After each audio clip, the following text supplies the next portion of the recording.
Hello guys, मैं लगातार Bihar matric board गणित परीक्षा 2026 की तैयारी के तहत ऑब्जेक्टिव सवाल 1 नंबर के बाद सब्जेक्टिव सवाल मैं 2 नंबर का बता रहा हूं।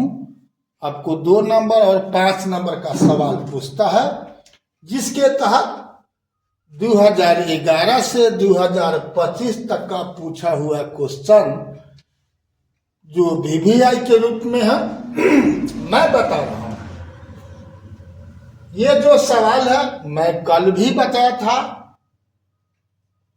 आलेख पेपर द्वारा हल करना, और आज भी बता रहा हूं। तो मैं दोहरा दे रहा हूं, समझिए। लेकिन क्वेश्चन तो दूसरा है जो पूछे हुए हैं 20, 11, 14 और 25 में। तो आलेख विधि द्वारा युगपत समीकरण का हल किया जाता है और उसके लिए 3 शर्त है।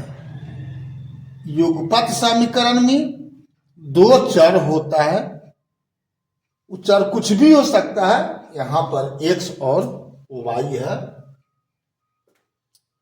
तो 3 शर्त आपको बताया हुआ है। क्या?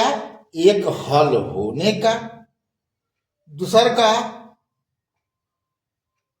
अनेक हल होने का, और तीसरा का कहिए कि कोई भी हल नहीं होने का। तो उसके लिए 3 शर्त क्या है? a1 बटा में a2, b1 बटा में b2 और c1 बटा में c2। तो x का गुणांक दोनों समीकरण में a1 और a2 का अनुपात होगा, और दूसरा चर का जो अनुपात गुणांक होगा वो आपको b1 बटा में b2 होगा, और जो बिना चर वाला होगा उसको अचर पद कहते हैं, जिसको c1 बटा में c2 कहते हैं, उसका अनुपात होगा।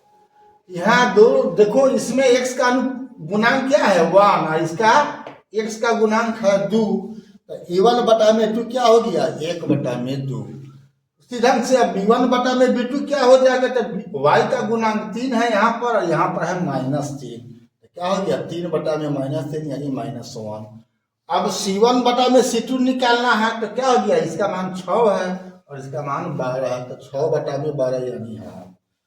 अब देखो, a1 बटा में 2 हाफ आया, b1 बटा में b2 बराबर 3 बटा में -3 यानी -1 आया, और c1 बटा में c2 क्या आया? हाफ आया। ये तीनों मान 3 किस्म का है, समान कौनो नहीं आया। यानी क्या हुआ? इस तीनों को देखो तो a1 बटा में a2 बराबर नहीं है b1 बटा में b2 बराबर नहीं है c1 बटा में c2। तो सवाल कहता है, जांच कीजिए समीकरण युग्म में x + 3y + 6 तथा 2x - 3y बराबर 12 संगत है। यदि ऐसा है तो इन्हें ग्राफ द्वारा हल करें। तो संगत और असंगत का मतलब जानो। परीक्षा में 1 नंबर में भी सवाल पूछता है कि संगत है कि असंगत। तो जब किसी समीकरण का हल संभव है तो संगत होगा, और हल संभव नहीं है तो असंगत होता है। तो संगत होने का 2 शर्त है। क्या? एक हल हो चाहे अनेक हल हो। लेकिन अगर कोई भी हल नहीं होता है तो असंगत होता है। तो अगर असंगत होगा तो ग्राफीय विधि से हो तब, या गणितीय विधि से हो तब, उसका हल होगा ही नहीं। यही प्रश्न कहता है कि यदि ऐसा हो यानी संगत हो तो ग्राफीय विधि द्वारा हल करें। तो यहाँ पर आप जो निकाले, a1 बटा में a2 आया बराबर नहीं है b1 बटा में b2 बराबर नहीं है c1 बटा में c2।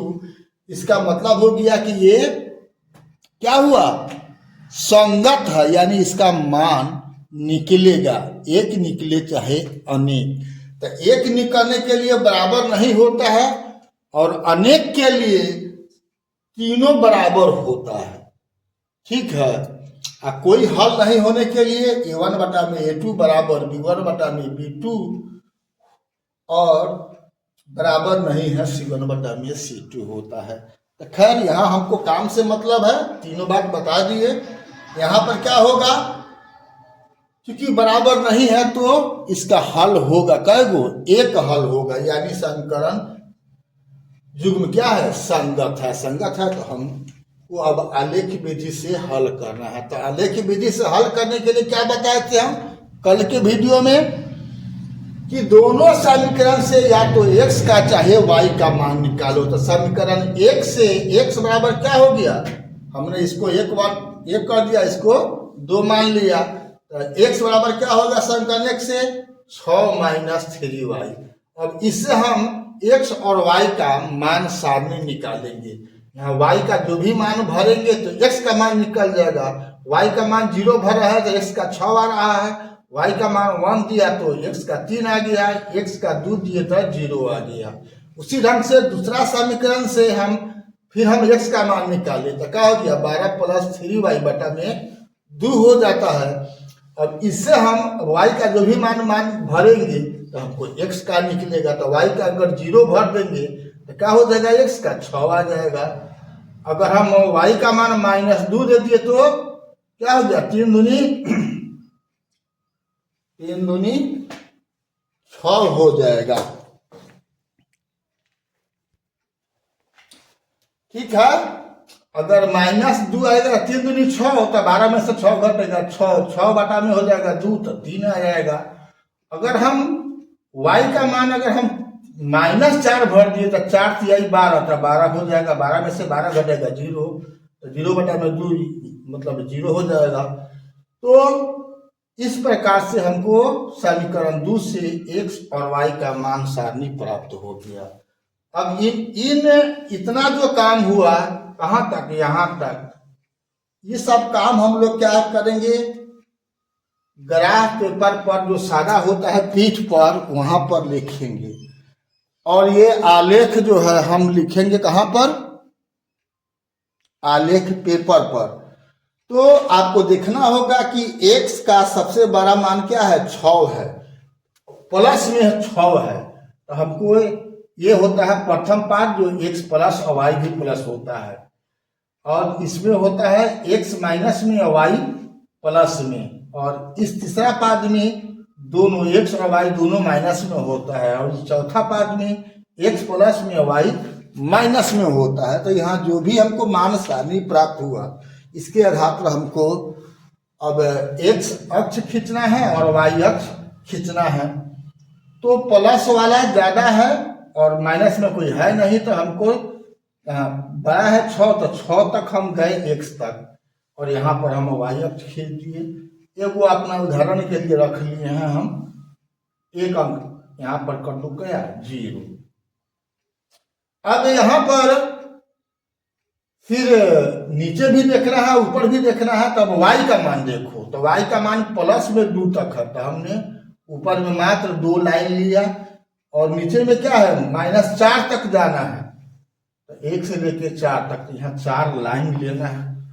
तो आपको ग्राफ पेपर पर सीखना होगा कि कहाँ हम x अक्ष लें या कहाँ हम y अक्ष लें। दोनों तो लेना है, एक दूसरे के ऊपर ही दोनों कटना चाहिए एक दूसरे को, इसको बोलते हैं क्या, मूल बिंदु। ठीक है, तो इस प्रकार से अंकन कर देना है, और इन बिंदुओं इस ग्राफ पेपर पर इस बिंदु को अंकित करना है। तो पहला का समीकरण जो हुआ, युगपत समीकरण का पहला का जो हुआ, उससे अब यहाँ पर देख लो, पहला का क्या क्या है, x का 6 है, y का 0, तो कहाँ होगा, यहाँ पर बिंदु है, यहाँ पर बिंदु लिख देना है। पहला का होता है x, दूसरा का होता है y।